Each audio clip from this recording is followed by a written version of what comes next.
Oi, pessoal, tudo bem com vocês? Prof. Jason aqui novamente. Hoje em dia se fala muito da epigenética, que é uma ciência maravilhosa que basicamente estuda como variáveis ambientais podem afetar a expressão dos seus genes. E para entender epigenética, basicamente nós temos que ter a noção que as moléculas de DNA, nesse formato que elas aparecem quando a gente faz uma pesquisa, por exemplo, no Google, não estão desta maneira dentro das nossas células. Ou seja, dentro das nossas células, as moléculas de DNA precisam assumir um formato que nós chamamos de cromatina.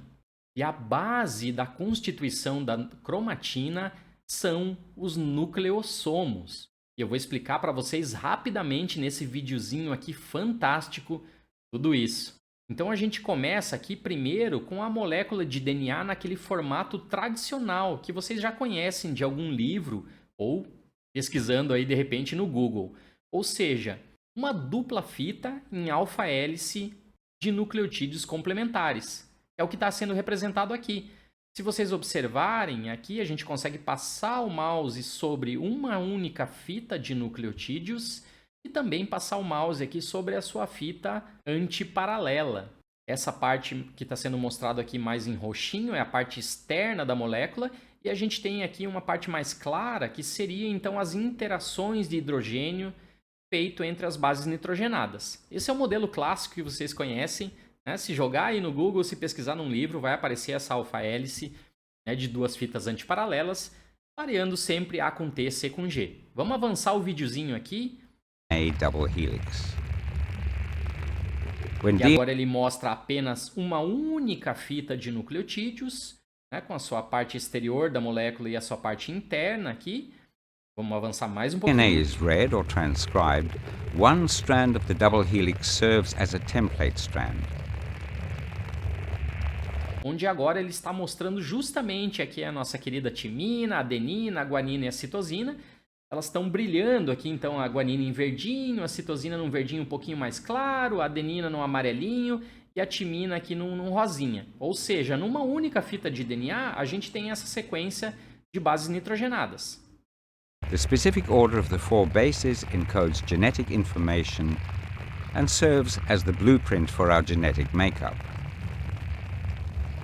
E agora a gente tem então a molécula de DNA completa, onde a adenina está fazendo pareamento com a timina, a citosina está fazendo pareamento com a guanina, originando então a dupla fita aqui que constitui a nossa molécula de DNA. Esse é o formato que a gente vê no Google, como eu já falei anteriormente. Each rung of the DNA ladder is called a base pair. E aqui está então, por exemplo, uma conexão de uma citosina com uma guanina. Está sendo representado ali na dupla fita de DNA.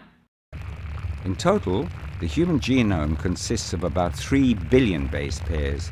Ele ainda dá a informação que nós temos, então, no total, nos nossos 2 metros de DNA, somando as nossas 46 moléculas de DNA, 23 do pai e 23 da mãe, nós temos basicamente 3 bilhões de ligações aqui, de interações, na verdade, entre citosinas e guaninas ou adeninas e timinas.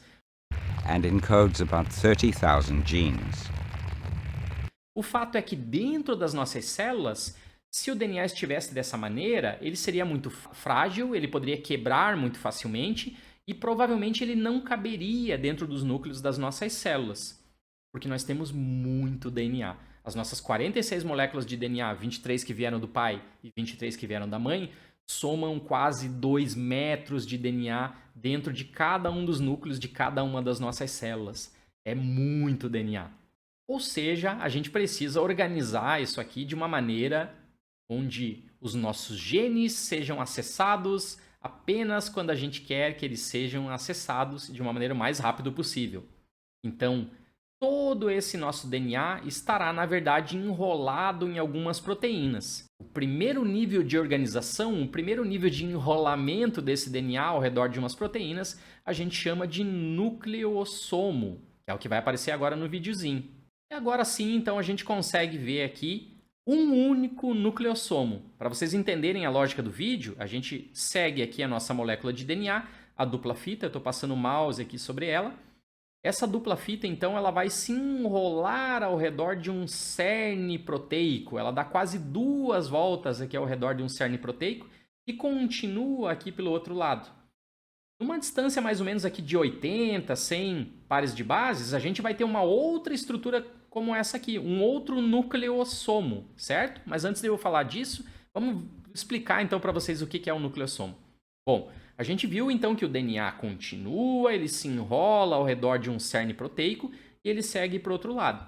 Esse cerne proteico aqui, pessoas, é constituído então de 8 proteínas diferentes. Na verdade, são 4 proteínas diferentes duplicadas. Então a gente tem aqui 8 proteínas, um octâmero de proteínas, ao redor do qual o DNA se enrola. O porquê ele se enrola, a gente já viu em algumas outras aulas. O DNA, na verdade, ele tem uma carga devido aos seus grupamentos fosfatos, lá nos seus nucleotídeos.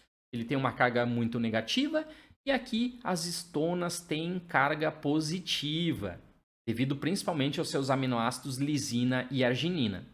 Vamos soltar um pouquinho mais o videozinho aqui para vocês entenderem a mágica, então, da cromatina.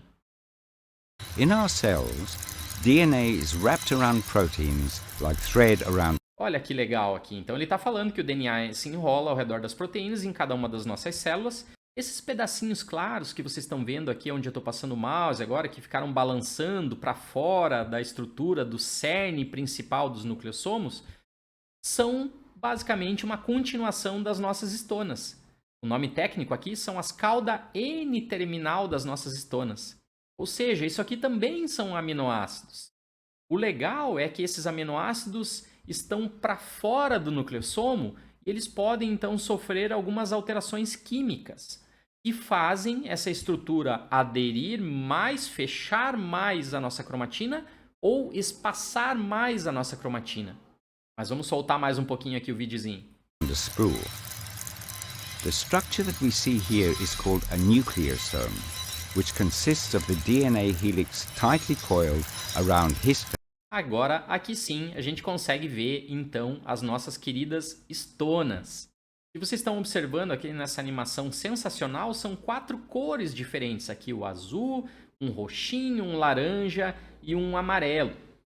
Essas 4 cores diferentes representam, então, as nossas 4 histonas diferentes. Só que vamos lembrar que aqui no total nós temos 8 proteínas, ou seja, então, o amarelo aqui corresponde a 2 histonas do mesmo tipo, o laranja corresponde a 2 histonas do mesmo tipo e assim por diante. E vocês estão vendo a cauda de algumas delas aqui para fora da estrutura, né? Essas caudas, então, vão ser muito importantes para que a gente consiga compactar a cromatina ou descompactar a cromatina. E por que isso é importante, gente? Porque as variáveis ambientais, como o exercício físico, como a qualidade do nosso sono, como aquilo que a gente se alimenta e por aí vai, tem N exemplos aqui para serem dados, eles afetam, então, ligações químicas nessas caudas das histonas e fazem, então, o DNA ficar mais acessível ou menos acessível a ser lido. Consequentemente, então, a gente está falando aqui de variáveis ambientais que afetam a leitura dos nossos genes que estão justamente aqui no DNA. Então, alguns genes podem ser lidos, os RNAs produzidos e as proteínas produzidas, ou não, dependendo do que você faz em termos de variáveis ambientais.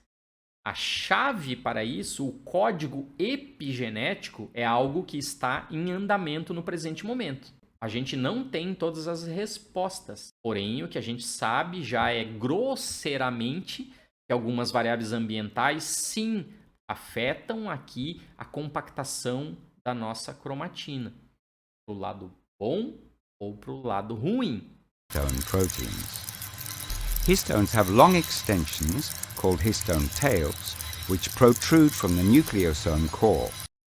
Então, o que vocês precisariam agora para entender a cromatina é simplesmente entender que esse nucleossomo, a cada 80 ou 100 pares de bases, ele estará repetido nas nossas moléculas de DNA e ele também poderá sofrer regulação epigenética de algumas variáveis ambientais. As we will see, modifications to both the histone tails and the DNA itself are indicative of whether DNA is active or not, and this is controlled by epigenetics. Certo, pessoal? Então espero que vocês tenham gostado desse vídeo, que tenha mais fácil compreender o que é um nucleossomo, que é a estrutura básica da nossa cromatina e que regula, sim, a expressão dos nossos genes. Grande abraço e até o próximo vídeo.